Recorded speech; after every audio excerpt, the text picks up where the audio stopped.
welcome to this next episode of your Business English Boost. If this is your first time here, I'm reading through my entire book, The Little Big Business English Book of Vocabulary. I know it's a horrible title. It is what it is.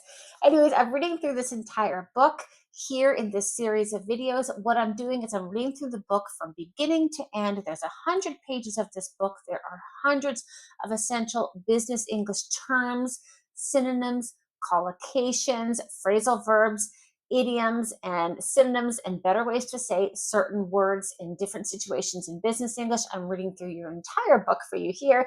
If you have the book at home, today we're tackling page 49 of the book. This is Collocations with Decisions.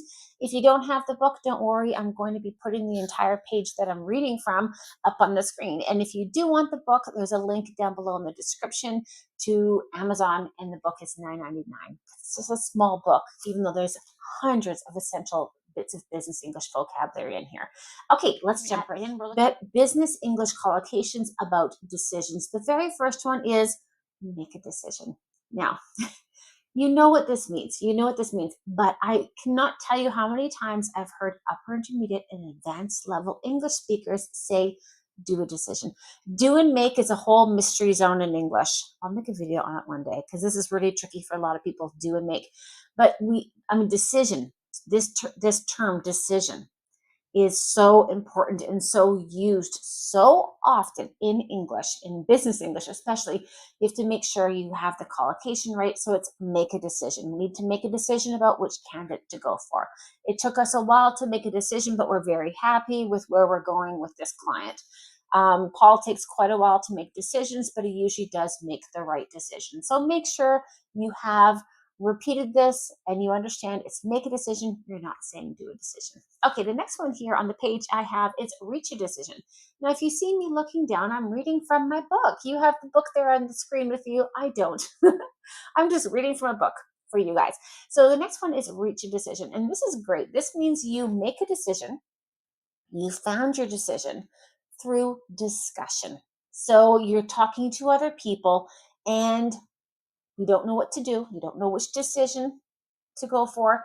And because of your discussions, because of your collaborations, your meetings, whatever it may be, whatever situations, bouncing ideas off other people, you have reached a decision. So we use reach a decision when a decision was made after quite a lot of discussion and time. That's the reach decision. So very important and very useful when it comes to interviewing, when it comes to taking on new clients, when it comes to big decisions.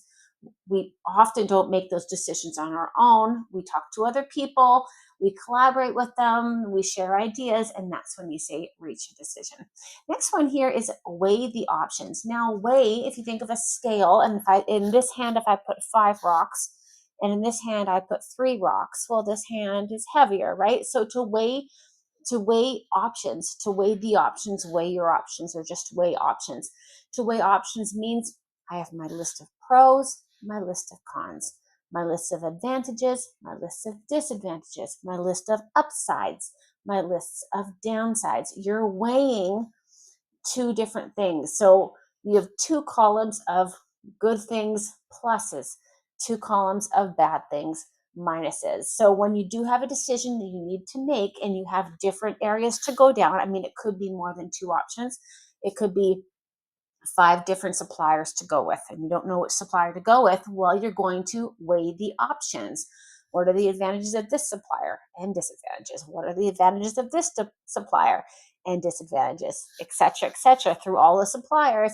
And by weighing your options or weighing the options, you come to a conclusion and you're able to make a decision. So you're looking at different things to make a decision, and this is to weigh the options.